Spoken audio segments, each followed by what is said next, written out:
Les enfants de la République, Frédéric Aziza. Frédéric Aziza. Radio J. Bonjour à tous et bienvenue dans Les enfants de la République dont vous êtes l'invité. Jérôme Cahuzac, bonjour. Bonjour Frédéric Aziza, merci de m'inviter. Merci d'avoir accepté cette invitation. Alors médecin, chirurgien de formation et homme politique, successivement conseiller général, maire de Villeneuve-sur-Lot, député du Lot-et-Garonne, président de la commission des finances à l'Assemblée nationale, puis ministre du budget de François Hollande. Votre carrière est stoppée net par l'affaire qui porte votre nom. Depuis, un procès, une condamnation confirmée en appel en 2018 pour fraude fiscale, à 2 ans de prison ferme aménagée par le port d'un bracelet électronique, démission comme médecin humanitaire et aussi une tentative de retour en politique avortée. Mais alors d'abord, Jérôme Cahuzac, 7 ans après, où est-ce que vous en êtes ? Il n'y a pas eu un procès, il y en a eu 2. La tentative n'a pas été avortée, la tentative a échoué, ce qui n'est pas tout à fait pareil. Oui. Néanmoins, 15%, 12 ans, donc, législatif après 12 ans d'absence totale, pour des raisons qu'on comprend très bien, en étant relativement seul et à peu près contre tout le monde. C'est naturellement un échec, mais ça n'est pas un échec honteux, me semble-t-il. Et en tout cas, le plaisir que j'ai eu à retrouver ce territoire qui sera toujours dans mon cœur et des gens que j'aimerais toujours, ce plaisir-là compense largement ce qu'aurait pu être l'éventuelle amertume d'un échec, naturellement. Où en suis-je ? D'abord, je suis avec vous. Vous m'avez demandé de venir, c'est que vous considérez que je suis un enfant de la République. Je vois ça comme un signe très encourageant pour moi. Peut-être cela voudrait-il dire que je suis enfin réintroduit dans le corps social, dans notre pays, et considéré comme un citoyen à part entière. C'est donc pour moi une vraie satisfaction. Je vous en remercie. Vous êtes un enfant de la République, vos parents étaient des enfants de la République. On va parler du parcours de vos parents qui étaient résistants. Votre mère a même été l'organisatrice d'un réseau de passeurs de juifs vers l'Espagne. Qu'est-ce que vous retenez d'eux ? C'est très intime et l'émission n'y suffirait pas. Mais pour compléter votre propos, mon père était un marin de la Marine nationale, un marin de la promotion de l'école navale 1936, qui a choisi, au fond, de ne pas accepter l'armistice et de continuer à se battre, non pas en partant outre-mer et notamment en Grande-Bretagne, mais en restant en France.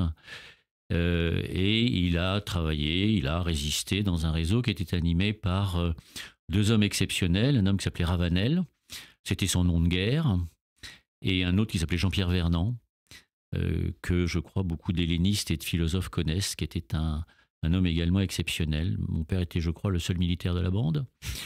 Et ma mère, elle, vous l'avez effectivement rappelé, à 18 ans, en première année de fac, avec 2 amis dont l'une allait devenir ma marraine, ces 3-là, de manière probablement inconsciente au regard des risques qu'elle courait, ont créé un réseau d'évasion des Juifs et des aviateurs alliés abattus vers l'Espagne, profitant pour cela des propriétés que la famille de ma mère pouvait avoir dans cette région-là.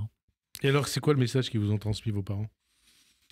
Un message de travail. J'ai toujours vu mes parents travailler.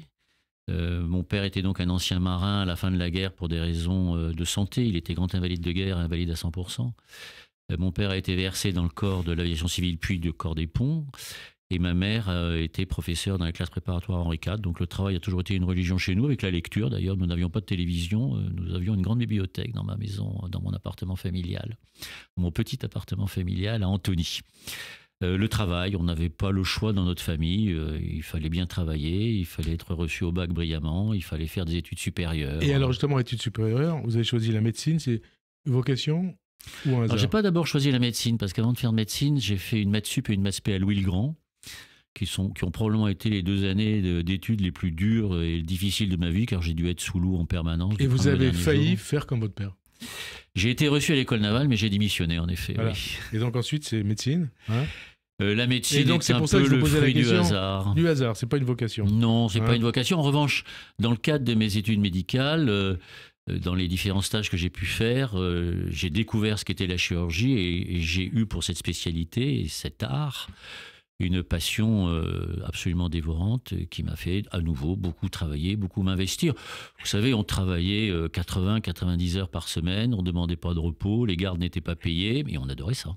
Vous adoriez ça. Il y a un rapport entre la politique et la médecine ? peut-être, qui est celui de l'efficacité. En tout cas, moi, c'est celui que j'y voyais. Si j'ai aimé la chirurgie, c'est que, si j'ose dire, le lendemain, on voyait le résultat de ce qu'on avait pu faire. Alors, on pouvait être content, on pouvait être félicité, on pouvait être Vous avez des échecs? déçu, on pouvait être parfois même malheureux et parfois encourir quelques reproches, parfois légitimes. Et il m'a semblé, mais avec le recul, car en réalité, ces deux passions étaient concomitantes, mais il m'a semblé que la politique pouvait avoir ce même type de satisfaction, faire. Et en tout cas, comme élu local, vous avez rappelé tout à l'heure que j'ai effectivement été élu conseiller général et maire de Villeneuve-sur-Lot à 2 reprises, président de la communauté d'agglomération à 2 reprises. Il est vrai que là-bas, j'ai tenté de faire le plus possible et le mieux possible. Le plus possible, le mieux possible. Accessoirement, j'ai permis la construction, j'ai construit un hôpital de 350 lits. Dans les 10, 15 ou 20 dernières années, vous ne trouverez pas beaucoup d'élus locaux ayant à leur bilan un hôpital de 350 lits. Quand vous étiez neuf. au cabinet du ministre de la Santé? Pas du tout, quand j'étais maire de Villeneuve-sur-Lot et député de l'arrondissement. Très bien. Et alors, on parlait d'esprit de résistance en début de cette émission, celui de vos parents. C'est ça qui vous a conduit au Parti Socialiste en 1978, je crois. Alors, à gauche, certainement. Vos parents culturellement, étaient ma famille est de gauche à cause de la résistance. Pourquoi ? Parce que loin de moi l'idée de prétendre qu'il n'y avait que des gens de gauche dans la résistance. Ce serait une erreur historique et une très grande injustice à l'égard de ceux qui, n'étant pas de gauche, ont résisté pas moins que d'autres. Mais en tout cas, dans le réseau dans lequel mes parents étaient, les gens étaient très, très majoritairement et massivement de gauche. Donc oui, la culture familiale de la gauche vient clairement de la résistance. Et pourquoi avoir choisi Rocard plutôt que Mitterrand ? Là encore, les circonstances historiques, si on peut appeler cela ainsi, jouent massivement. Il se trouve qu'un jour, emménage en face de l'appartement de mes parents un homme qui s'appelle Guy Carcassonne et qui allait devenir mon meilleur ami. Guy était membre du Parti Socialiste, il était rocardien, il m'a emmené avec lui. Et il est parti prématurément. Il est décédé, en effet, la même année 2013 qui a connu ce que vous avez appelé vous-même l'affaire Cahuzac. Ce fut une année difficile.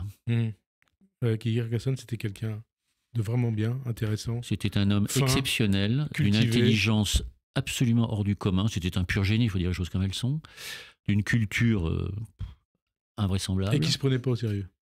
D'un humour ravageur et, permettez-moi de le dire, parce que certains ont pu prétendre le contraire, d'une fidélité en amitié inébranlable. Dans ces périodes très difficiles entre ma démission, mes aveux et son départ, comme vous avez dit, prématuré à Saint-Pétersbourg à la fin du mois de mai,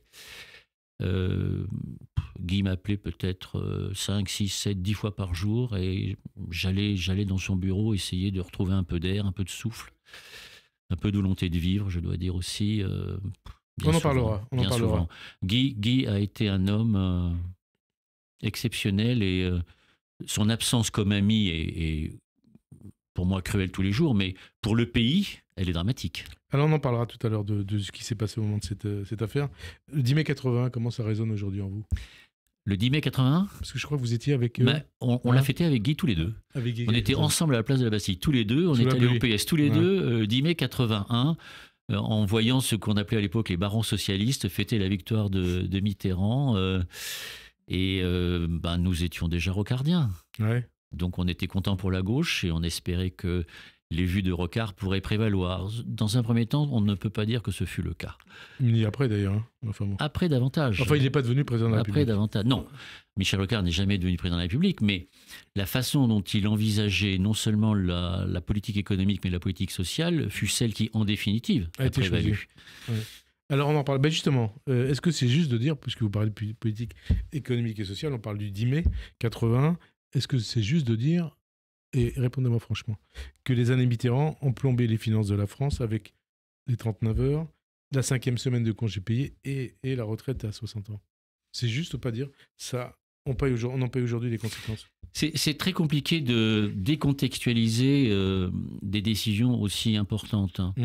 N'oublions pas que nous sortions d'une période de croissance économique euphorique, dont certains pouvaient penser de façon absolument pas illégitime ou absurde qu'elle pourrait continuer. Et donc, dès lors qu'il pouvait espérer cette croissance, Mitterrand pouvait penser que ces réformes-là, qui se sont avérées très coûteuses, seraient, comment dirais-je, supportables par l'économie française. Et vous, aujourd'hui, vous dites, ça a été une erreur ? Avec le recul, on sait aujourd'hui, par exemple, qu'abaisser l'âge de la retraite à 60 ans fut une erreur considérable. Une erreur ou une faute ?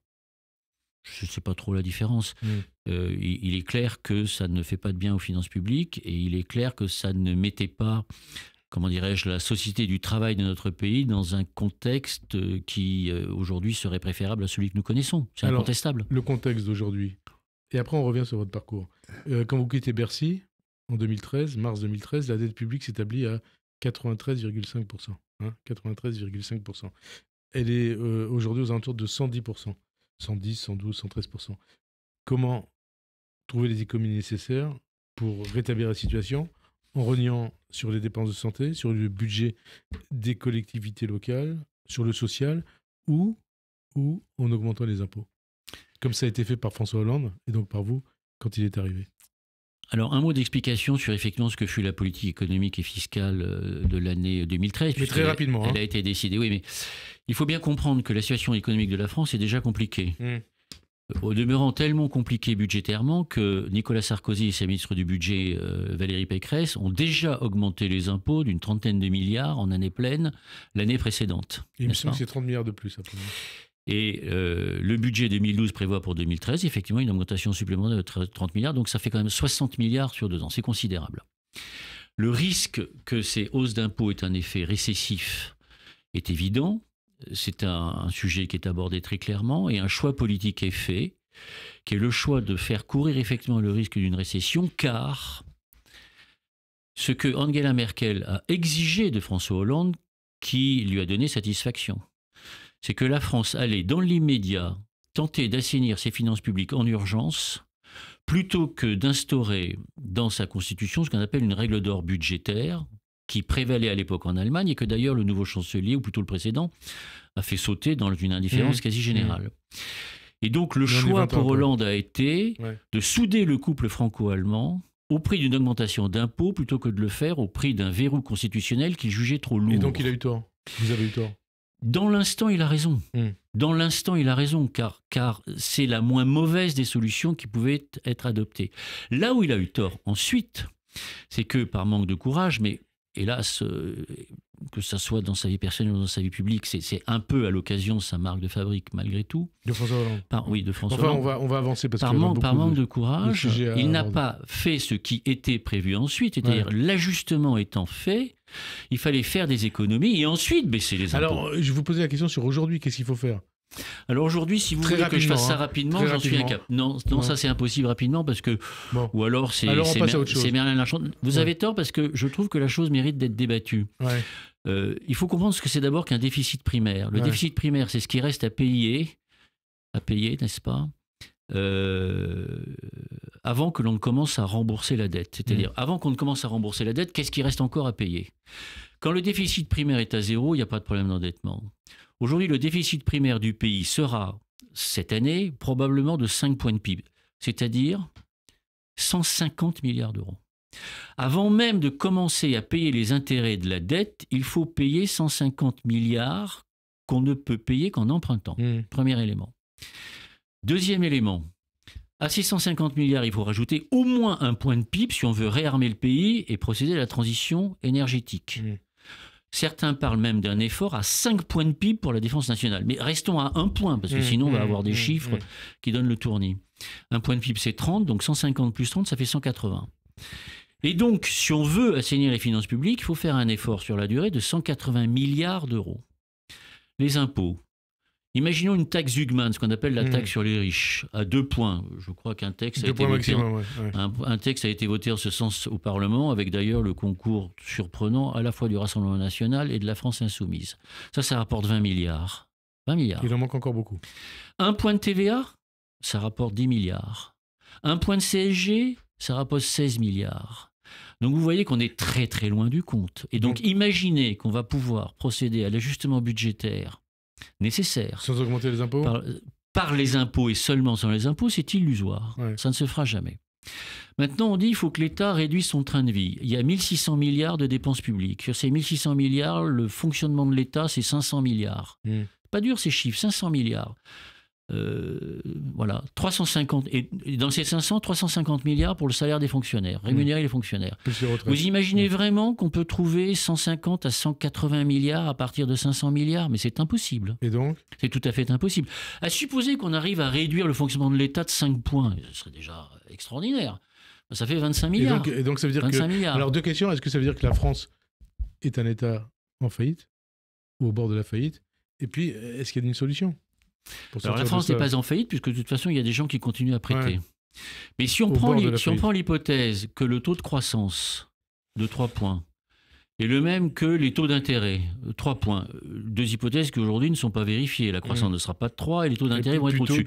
Mais dans l'hypothèse, on est à 3 dans les deux cas, c'est-à-dire où les deux s'équilibrent à peu près. Bah, vous voyez bien qu'il manque au bas mot une centaine de milliards qu'on ne peut plus trouver dans l'État. Et donc la seule variable d'ajustement, c'est ce qu'on appelle les dépenses sociales. Supposons qu'on rallonge la durée du travail d'1 an. Le Conseil d'orientation des retraites a fait la simulation. Ben, ça rapporte 0,5 points de PIB, c'est-à-dire 15 milliards. Il en manque 80. Et donc, imaginez qu'on va pouvoir procéder à l'ajustement budgétaire, c'est-à-dire à l'assainissement financier du pays, sans réfléchir au RSA, au taux de remboursement des médicaments, aux arrêts de travail, aux arrêts de maladie, enfin bref, à la dépense sociale. On n'y arrivera pas. C'est juste mentir aux Français. C'est aussi simple que ça. Le problème étant que les mesures à prendre, les Français n'en veulent pas. Et je me demande quelle catastrophe va devoir intervenir pour que les choses puissent se faire malgré tout. Sinon, c'est les institutions internationales qui imposeront les choses. Sinon, c'est soit une évolution à l'Argentine, soit une évolution à la grecque. Donc c'est la catastrophe. L'Argentine, c'est le FMI qui dirige le pays. Une évolution à la grecque, c'est l'Europe qui impose des souffrances très considérables à une population. La Grèce vient de souffrir pendant 10 ans. Cela dit, la Grèce est revenue sur les marchés. Ouais. Et la situation budgétaire de la Grèce aujourd'hui est meilleure que celle de la France. Il reste combien de temps pour agir? Il ne faut pas attendre. Est-ce qu'on peut attendre la présidentielle? Il n'y a pas de majorité au Parlement pour une politique efficace en la matière. Donc on attendra 2 ans. Alors les années passent, il faut qu'on avance. Michel Rocard devient Premier ministre en 1988 parce qu'on était au moment où vous êtes devenu député. Vous confirmez... non, moi je deviens député en 1997. Oui, et Michel Rocard est nommé 88... Premier ministre en 1988. Claude est ministre et moi je rentre au cabinet de Claude. Oui, tout à fait. Mais est-ce que vous confirmez, par rapport aux années Rocard, qu'à partir de 91, en quittant le cabinet Evin, vous vous occupez du financement du courant Rocard? Oui, bien sûr. Je l'ai dit, mais personne ne m'a cru. Je renonce. Voilà. Alors, comment ça s'est passé? Comment ça marchait? Comment ça marchait? Est-ce que ça passait par les élus? Est-ce que vous avez dit que vos comptes en Suisse ou à Singapour avaient un lien avec le financement du courant Rocard? C'est-à-dire, qu'est-ce que ça veut dire? Est-ce que vous confirmez? Ça fait beaucoup trop de questions. Je ne sais pas dans quel sens et dans quel ordre il faut répondre à ça. Comme vous voulez. Là encore, il faut mettre un élément de contexte parce que nous parlons des années 90, c'est-à-dire quelque chose qui s'est passé il y a maintenant 35 ans, vous vous rendez compte? Alors, évidemment, les journalistes d'aujourd'hui, qui pour la plupart n'étaient pas nés, le financement des partis politiques, c'est pour eux une inconnue absolue, n'est-ce pas? C'est un continent ignoré. Mais jusqu'aux lois Balladur de 1994, je crois que c'est 94, les partis politiques se financent grâce aux caisses noires d'un certain nombre d'entreprises qui s'appellent le BTP, l'armement, etc. Enfin bref, toutes les entreprises qui ont besoin à un moment ou un autre de la puissance publique pour pouvoir fonctionner, ces entreprises fonctionnent au fond à la vie publique, politique et sociale du pays en finançant les partis politiques. Non, mais vous concernant, est-ce que vous confirmez aujourd'hui que tout ce qui est arrivé par la suite, ce qui vous est arrivé par la suite, c'est dû à ce que vous faisiez pour le financement du courant Rocard? Ça n'est pas dû. L'origine en est là, mais ça n'est pas dû. Je ne ferai jamais porter la responsabilité à Michel Rocard des événements bien malheureux que j'ai pu vivre et que la France a pu vivre à cause de moi. C'est argent à l'étranger. Alors... tous les partis politiques vivaient de financement occulte, car aucun parti ne pouvait se contenter de ce qu'on appelait à l'époque les cotisations des militants et des élus, et prétendre le contraire, c'est se foutre du monde. Bien. Il se trouve qu'au Parti socialiste, il y avait un système qui était en place, qui s'appelait le système Urbagraco, qui a d'ailleurs fini par sauter, sous les coups de boutoir notamment du juge Van Wimbeck, mais que Mitterrand, qui savait que l'argent c'était le nerf de la guerre, avait décidé que 2 courants au Parti socialiste ne profiteraient pas de cette manne-là, c'était les courants Popren et les courants Rocard. Bref, Michel Rocard, par la force des choses, a dû mettre en place, ce n'est pas lui qui l'a fait, mais c'est naturellement pour lui que cela a été fait, pour ses activités politiques. On précise les choses, on dit que c'est par ça a été mis en place par Yves Colmou et Tony Dreyfus. Non, moi je ne donnerai aucun nom, mais chacun sait que le dernier nom que vous avez cité était le responsable en chef de ces activités-là, Tony Dreyfus, notamment. Ouais. Bon, écoutez, il est décédé, paix à son âme, et voilà. Et donc, oui, 1 an et demi après ma sortie du cabinet de Claude Évin, effectivement... moi, à l'époque, je n'envisage pas de devenir député, encore moins ministre. Je suis un militant et plutôt guerrier. Et on vous l'a demandé ? Je crois en Michel Rocard. Je pense que c'est Michel Rocard qu'il faut pour le pays. Michel Rocard a besoin pour financer son action politique et donc être peut-être un jour candidat et pourquoi pas président de la République. Il a besoin de financement et donc je le fais dans un cadre militant. Et on vous l'a demandé de le faire ? Je ne l'ai pas fait spontanément. Hein. L'idée m'en serait pas venue. Qui est-ce qui vous l'a demandé ? Les responsables de ce secteur-là, nous allons dire. Bon, les responsables de ce secteur-là... Les responsables de ce secteur-là, et s'ils écoutent cette émission, ils se reconnaîtront, à supposer qu'ils soient encore vivants pour certains d'entre eux. Et alors, après... Et donc cet argent donc, sur des comptes suisses et à Singapour, cet argent, nominalement, c'est 800 000 euros. Si on tient compte de l'inflation, ça veut dire que de novembre 92 à mai 93, j'ai rassemblé 3 millions d'euros d'aujourd'hui. Et journalistes, de façon unanime, la magistrature, sans le moindre état d'âme, et naturellement tous mes supposés amis politiques ont fait semblant de croire que j'avais gagné, moi, 3 millions d'euros en 6 mois. En tant que médecin, hein.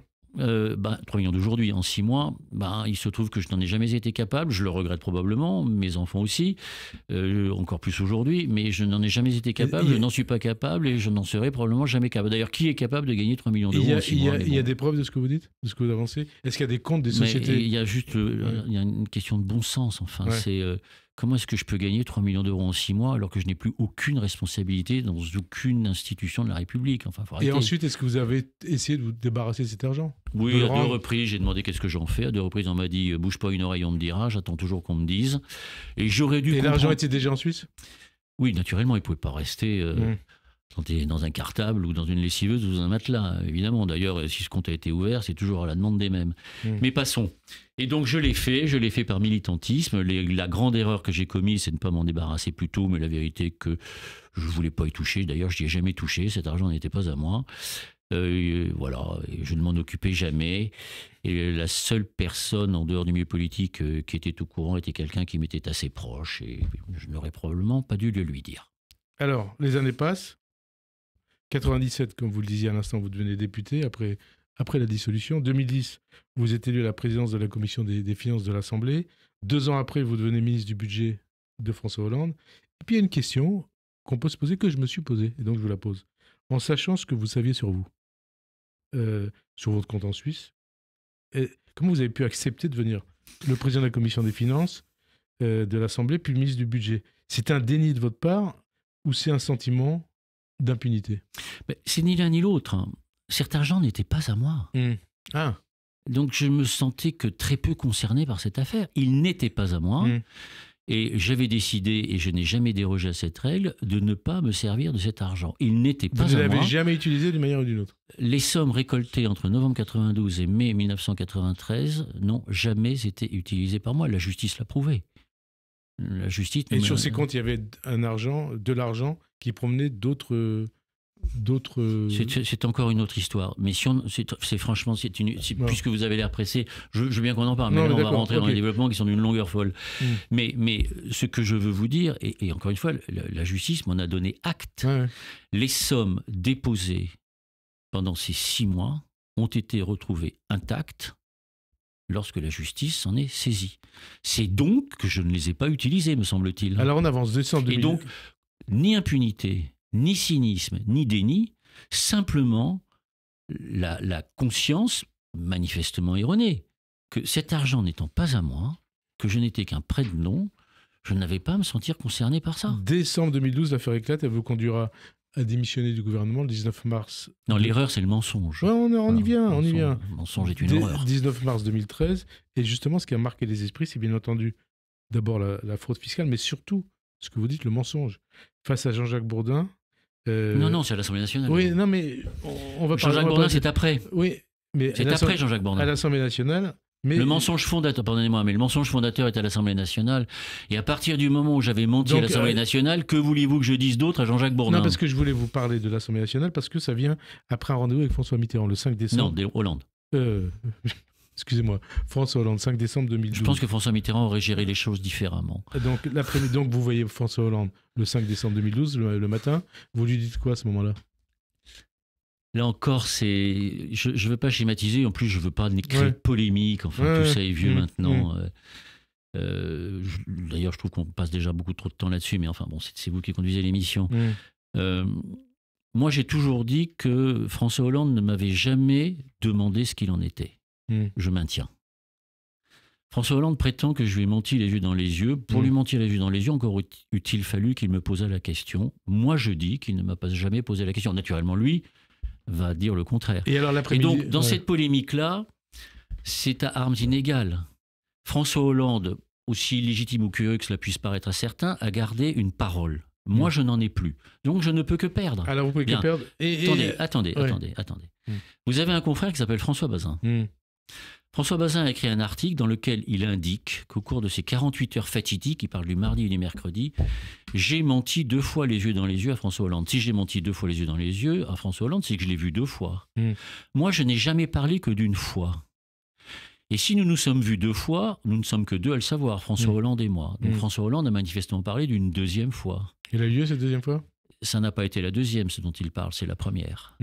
Moi, je n'ai jamais parlé que de la 2e. Alors, l'après-midi du 5 décembre, vous êtes à l'Assemblée, le mensonge, vous répondez à une question. Vous passez vite sur cette affaire-là, mais c'est quand même étrange, parce que dans sa volonté de convaincre qu'au fond, j'étais le pire des salauds qui se puissent sur Terre, et pourtant la concurrence peut être rude, celui qui était président de la République à l'époque a donné à François Bazin une indication qui ne me semble pas aller dans le sens de ce que précisément il a voulu faire croire, même si ça a marché.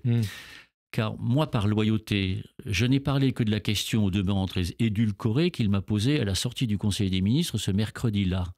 Il arrive suivi de Jean-Marc Ayrault me disant « Alors Jérôme, qu'est-ce que c'est que ces histoires ?» Il ne me dit pas « Alors Jérôme, est-ce que tu as un compte ?» Il ne me dit pas « Jérôme, il faut que tu t'expliques. » Non, Jérôme, qu'est-ce que c'est que ces histoires? Moi, je suis très surpris parce qu'il me semblait qu'on s'en était déjà expliqué tous les deux en tête-à-tête. Et Jean-Marc Ayrault n'était pas au courant. Et Jean-Marc Ayrault était manifestement pas au courant de ce premier tête-à-tête. Et donc, je le regarde un peu désemparé parce qu'il y a d'autres collègues qui sont là, d'autres ministres. Et je regarde, je dis « Bon, rien, ce sont des conneries. » Au numéro, quand je lui dis que ce sont des conneries, je n'ai pas tout à fait tort, car tout ça fut effectivement une gigantesque connerie. Mais voilà, prétendre pour autant et ensuite que je lui ai menti 2 fois les yeux dans les yeux, j'ai trouvé que de sa part, c'était particulièrement gonflé. Mais en même temps, un président de la République a tous les droits. C'est la raison d'État. Un président de la République a tous les droits. Alors l'après-midi du 5 y compris celui de saccager la vie d'un homme au prix d'un mensonge pour se sauver, lui, président. Il a menti? Quand il dit que je lui ai menti les yeux dans les yeux 2 fois, moi je dis qu'il ment. Il ment. Alors l'après-midi, vous répondez lors de la séance des questions au gouvernement à l'Assemblée nationale et vous affirmez « Je n'ai jamais eu de compte à l'étranger, ni maintenant ni avant ». Alors justement, François Hollande, il a dit de vous que moralement, vous resterez celui qui a menti devant la représentation nationale. C'est un poids quotidien. Voilà. C'est-à-dire, dites-moi, aujourd'hui, vous ne l'avez toujours pas Pourquoi? Parce que vous savez, quand vous êtes si peu de temps que ce soit, en l'espèce moins d'1 minute, mais quand vous êtes le contraire de ce que vous avez toujours voulu être, quand vous dites le contraire de ce que vous avez toujours voulu dire, quand vous donnez une image qui est à l'opposé de tout ce que vous avez espéré pouvoir être, c'est d'abord un échec personnel épouvantable, et ensuite c'est un poids moral écrasant. Il vous hante ce mensonge? Oui, jour et nuit. Jour et nuit quoi? Jour et nuit, il me hante. Ce mensonge me hante. Ça me hante. Ça me hante parce que je pourrais reporter la responsabilité de cela sur d'autres, et notamment peut-être celui qui me demande de rester. Mais la vérité, c'est que c'est moi qui mens. Attendez, une précision. Si vous avez dit François Hollande, il faut partir, vous seriez parti? Et est-ce que vous avez pensé à ce moment-là, ce jour-là, de démissionner? C'est cet esprit que j'avais ce mercredi-là. Oui. C'était de partir? Démissionner, bien sûr. Démissionner. Bon. Bien sûr. Bon, ça n'a... Il faut suivre sa première intention, c'est souvent la bonne. Et donc il vous hante ce mensonge? Il me hante, et en même temps, c'est un traquenard particulièrement horrible. Mais la faute n'est pas à ceux qui tendent le traquenard, finalement. La faute est à celui qui tombe dedans, et c'est moi. Car avant de venir à cette séance de questions d'actualité, je me renseigne. On m'a dit non, il n'y aura pas de questions d'actualité concernant ta supposée affaire à l'article de Mediapart. On me dit qu'il n'y en aura pas. On me dit qu'il n'y en aura pas. Non, il y a eu ce mensonge. Et c'est la première question qui m'est posée. Que voulez-vous que je fasse ? 22. Que puis-je faire ? Ouais, et donc que puis-je faire ? On est 12 ans après. Je demande simplement à ceux qui écoutent, et que peut-être j'agace, et j'en suis infiniment navré, je leur demande simplement, par simple humanité, d'essayer de se mettre ne serait-ce que 10 secondes à ma place. Vous êtes au banc du gouvernement, on vous pose une question, vous ne pouvez pas partir, il faut répondre quelque chose et vous avez 15 secondes pour choisir. Qu'est-ce que vous voulez faire ? Vous y dit quoi dans votre tête à ce moment-là ? Qu'il fallait essayer de mentir avec toute la force possible pour éteindre cette affaire, qu'il y avait un budget très difficile à passer dont on m'avait dit qu'il était très important que je reste au gouvernement pour qu'il puisse être adopté, parce qu'il y a une loi organique relative aux lois de finances qui est très importante. Là aussi, c'est un engagement auprès de Merkel, dont on me dit qu'il faut que je reste au gouvernement parce qu'il faut que ça passe.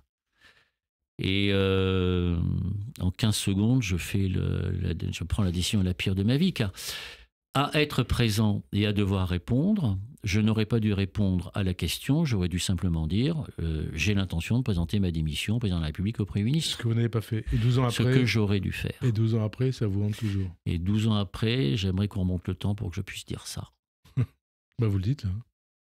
Oui, mais je ne peux pas remonter le temps. Vous ne pouvez pas remonter le temps. Et puis ensuite, il y a le procès, ou il y a les procès.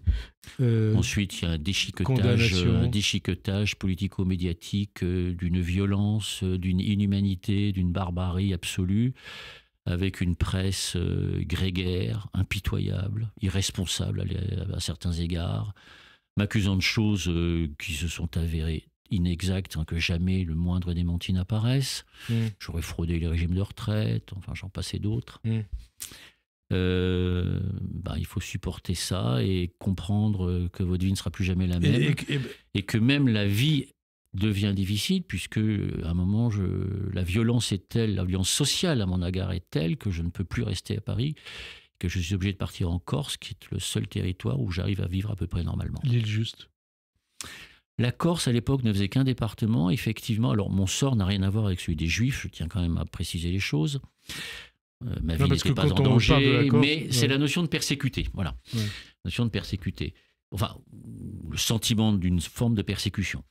La Corse ne formait qu'un département et il n'y eut qu'un seul juif déporté à partir de la Corse à la suite d'une erreur dans la fabrication du faux papier. Et puisque vous parlez de vous... Mais il n'y a pas eu de dénonciation. Puisque vous parlez de vous, de la manière dont on s'est acharné sur vous, puis vous avez quand même été condamné par la justice. Non, mais que j'ai été coupable ne fait pas l'ombre d'un doute. Non, mais je ne l'ai d'ailleurs pas contesté. Vous allez voir pourquoi je vous pose cette question. Ce qui arrive aujourd'hui à François Bayrou, avec ses accusations de LFI contre lui, sur Bétarame. Enfin, d'abord Mediapart, vous aurez remarqué. Mediapart et LFI. Mediapart et LFI. Bien sûr, vous connaissez Mediapart. Pareil. Entre trotskistes, ils s'entendent bien. Mais alors, enfin, moi, ancien trotskiste. Qu'est-ce que vous en pensez de cette histoire ? Moi, je n'ai pas les éléments. Je ne forme qu'un vœu. Le fait qu'on s'acharne comme ça. Je ne forme qu'un vœu, c'est qu'à partir du moment où François Bayrou a indiqué avec beaucoup de force qu'il n'était au courant de rien, je ne forme qu'un vœu, c'est que la preuve du contraire ne lui soit jamais apportée, car alors je sais ce qu'il vivrait et je ne le lui souhaite pas. Une peine, c'est une sanction, ou est-ce que c'est le début d'un chemin de rédemption ? Les deux. Les deux. D'ailleurs, c'est une des rares choses justes que Mélenchon a pu dire ces dernières années, naturellement pas à mon propos, puisque je crois qu'il me voue une haine assez solide depuis un débat qu'on a eu tous les deux. Mais il a eu à propos de Quatennens, condamné, je crois, à 4 mois de prison avec sursis pour des violences conjugales. Peine purgée, Quatennens voulant se représenter, beaucoup de députés ou de responsables politiques disant c'est impossible avec ce qu'il a fait, il ne peut pas se présenter. Et là, Mélenchon dit une chose que je crois assez juste. En disant, écoutez, la rédemption est dans la peine, il a exécuté sa peine, il a payé sa dette, il est un citoyen comme les autres. Je suis, pour une fois, je suis assez d'accord avec lui. Et aujourd'hui, vous êtes un citoyen comme les autres ?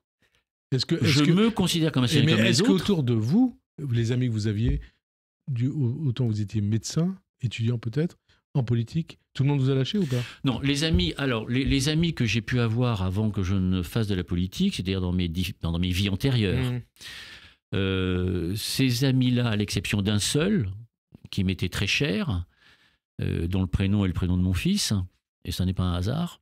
C'est quoi son prénom ? Celui-là a décidé de rompre avec moi parce qu'il a eu un choix à faire, et je comprends le choix qu'il a fait. Je crois savoir de qui vous parlez. Oui, mais moi je ne souhaite pas qu'on dise de qui il s'agit, si vous me permettez, parce que j'ai, et j'aurai toujours pour lui, une immense amitié, beaucoup d'affection. Un médecin comme vous. Et je comprends son choix. Mais ça veut dire que quand on vous entend, on se dit... Mais à part lui dans, ma vie, dans les différentes vies antérieures que j'ai pu avoir, mais pas en politique. les amis sont restés. En politique, il en est resté. Dans la vie politique, certains sont restés, qui se sont affichés avec moi avec un très grand courage. Je pense à Jean Glaveny, je pense à François Patria, je pense à François Pupponi. Et d'autres. Emmanuel Macron a rompu les liens avec vous. Emmanuel Macron, à l'époque, n'était pas élu. Il n'était pas un homme politique. Oui, mais aujourd'hui, il l'est. Mais, et dès lors qu'il est président de la République encore en fonction, je ne dirai jamais rien des relations qu'on a peut-être pu avoir ou qu'on peut peut-être encore avoir. Quand on vous entend parler, on se dit, ce mensonge, c'est pour vous une tâche à vie. Oui, bien sûr. Hein, oui, bien sûr. Une tâche à vie. Oui, bien sûr. Et alors, rien de ce que j'ai tenté de faire ne l'a manifestement, j'allais dire lavé, mais même pas, ne serait-ce qu'atténué. J'ai voulu faire de la médecine. J'ai tenté de trouver un chemin de rédemption. Médecine humanitaire. Hein. J'ai tenté de trouver un chemin de rédemption. Je pensais y être parvenu, mais les réactions que j'ai pu voir à l'occasion chez certains, et notamment chez certains journalistes, manifestement, ce chemin n'a pas été perçu comme tel par certains qui, l'année dernière à la même époque, me contestaient le droit moral de me présenter devant les électeurs, alors même que ma peine étant purgée, j'avais recouvré mes droits de citoyenne, notamment celui de se me présenter. Alors justement, la confiance envers la politique et les politiques est au plus bas. Hein. Certains considèrent que, quelque part, c'est une conséquence de l'affaire. Vous faites le même constat ou pas de l'affaire Cahuzac? Que j'y ai contribué, c'est incontestablement malheureusement très vrai. M'en faire porter la totalité de la responsabilité, c'est assez commode, mais il est vrai que j'ai pu servir de bouc émissaire.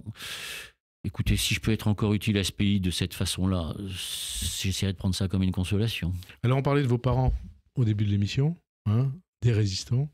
Votre mère qui a organisé un réseau de passeurs pour... permettre aux non, elle était elle-même passeuse. Passeuse, enfin bon. Passeuse. C'est elle-même qui conduisait les gens qui prenaient les billets de train. Enfin bon, vos parents, pourquoi je vous dis ça? Parce que vos parents, ils symbolisent toujours dans votre esprit l'esprit de résistance. Ben, c'est quoi justement aujourd'hui pour vous l'esprit de résistance? Vivre. Essayer de mener ma vie la plus normale possible, essayer d'être heureux chaque fois que je le peux. Essayer de m'expliquer le plus calmement quand on m'en donne l'occasion, je vous en remercie. Ne pas trop espérer de ces explications, car la violence a été telle, le jugement a été tellement dur à mon encontre que ceux-là même qui ont eu ces jugements et cette haine à mon égard, il leur est très difficile de faire marche arrière, sauf à peut-être penser qu'ils sont allés trop loin. Et c'est très dur de se remettre en cause. Et alors, pourquoi je vous pose cette question? Vous allez le comprendre. Le 7 octobre, d'après 7 octobre, il a débouché sur une vague d'antisémitisme sans précédent. C'est le lien avec votre maman. Jean-Luc Mélenchon et ses amis de LFI multiplient depuis le 7 octobre, puis il l'avait déjà fait avant, les déclarations au relent nauséabond, pour tout dire, antisémites. Beaucoup voient en Mélenchon un antisémite et en LFI le premier parti antisémite de France. Qu'est-ce que vous en pensez? Et puis vous avez connu Mélenchon, Parti socialiste. Qu'est-ce qui s'est passé? C'est une douleur, ce que vous décrivez là. Quand on est de gauche, j'estime être de gauche. Donc j'explique pourquoi c'est une douleur, parce qu'en réalité, la question, ce qu'on appelait la question juive, et que malheureusement on doit de nouveau appeler la question juive, cette question juive, elle ressort par la gauche. Mais cette question juive, c'est une douleur. L'antisémitisme. Oui, bien sûr. Hein? Et vous dites Mélenchon? Ça revient par la gauche, par Mélenchon. Et donc, j'ignore s'il est antisémite. Ça, c'est-à-dire, préciser les choses. J'ignore s'il est antisémite au fond, ou s'il est antisémite parce qu'il estime que politiquement c'est intéressant. Mais au fond, ce distinguo n'a aucun intérêt. Il l'est. Qu'il le soit au fond ou qu'il le soit par calcul, il est manifestement antisémite dans ses propos aujourd'hui, dans ses allusions. Ouais. Et donc, c'est une douleur, car ça veut dire que l'antisémitisme, la question juive, revient par la gauche. C'est quelque chose de tragique, me semble-t-il, en tout cas pour cette partie du spectre politique français, et naturellement pour la France. C'est la tragédie de la gauche ou la tragédie de la France? Les deux. Les deux. Je veux dire, oui, revoir l'antisémitisme fleurir comme on le voit fleurir aujourd'hui en France, enfin, le nombre d'actes antisémites au regard de la population juive est quelque chose de tragique.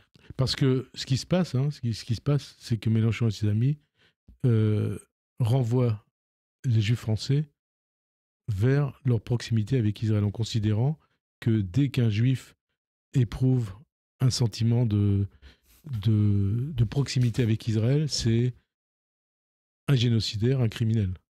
Alors, le mot génocide est évidemment totalement abusivement employé.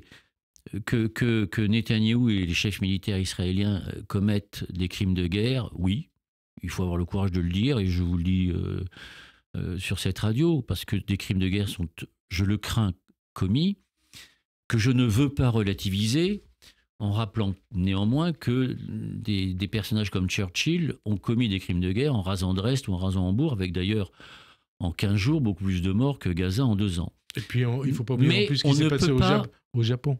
Et je ne parle même pas d'Hiroshima et de Nagasaki. Bon, mais on ne peut pas se prévaloir des turpitudes d'autrui. Et donc, ce n'est pas parce que Churchill aurait fait ça que, après tout, les crimes de guerre israéliens devraient être banalisés, enfin de l'armée israélienne, pardon, devraient être banalisés ou occultés.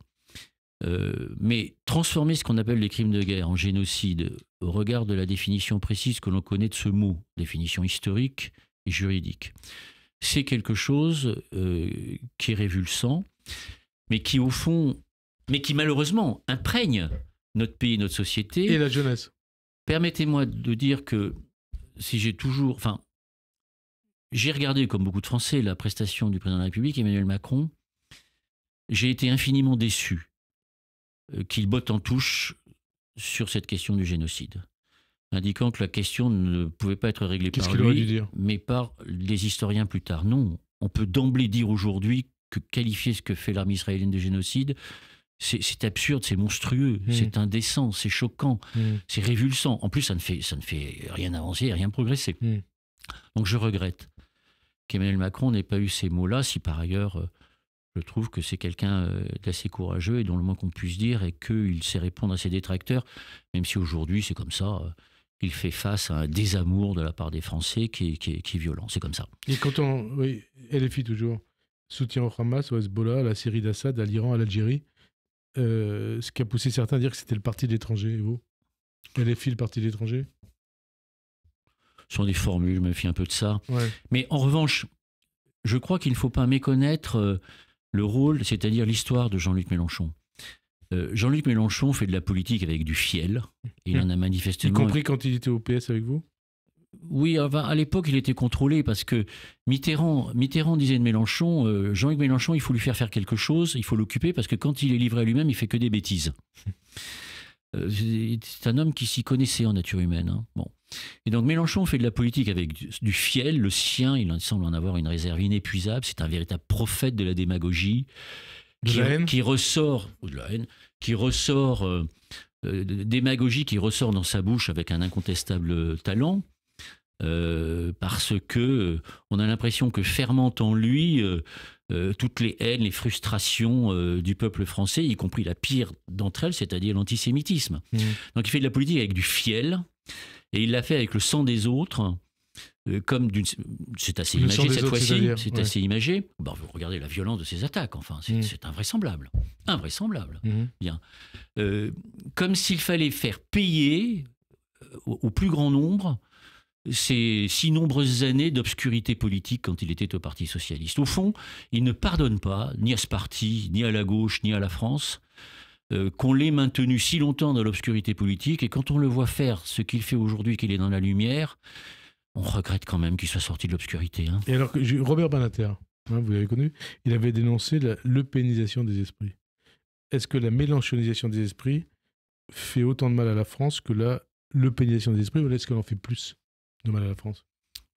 Enfin, Jean-Luc Mélenchon et ses amis, c'est-à-dire sa bande de prêts à tout, car bon à rien qu'il a autour de lui, les Louis Boyard qui vendaient de la drogue étudiants, l'autre député de Marseille là, qui ne sait même pas qui était Pétain, la présidente du groupe parlementaire LFI qui ne sait même pas si un État palestinien c'est à l'est, à l'ouest du Jourdain, Rima Hassan.